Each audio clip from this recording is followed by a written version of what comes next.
Morning, my name's Ross Leopold. I'm a KWS root crop trials technician. We're out here this morning in our bolter field where we carry out our trials for sugar beet bolters. Bolter is a sugar beet plant that has flowered and started to produce seed.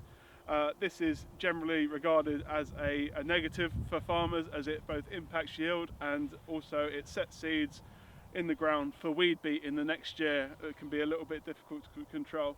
So what we're doing here is trying to find different genetics and different types of beet that are resistant to bolting, so that we can provide varieties to farmers that they can sow earlier and that don't leave them with issues in their field.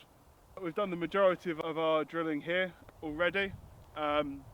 We're just back here to do a small amount of what we would call late sown bolters, which is just in that 2 weeks before the main drilling starts. The rest of the trials were drilled about 2 weeks ago, around the 13th of February. That was a really strong week for us. We had really good conditions, plenty of moisture left in the soil, and we were hoping for a really good trial from that. The thing that we really want from bolting is a good level of what we call vernalisation, so a nice cold spell before the plants start to emerge.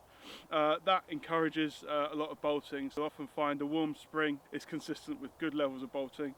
However, when we're doing a bolting trial, we want to encourage as much bolting as possible. So in order to do that, we want a nice cold spring, or cold end of February as well will really help us get a lot of bolters.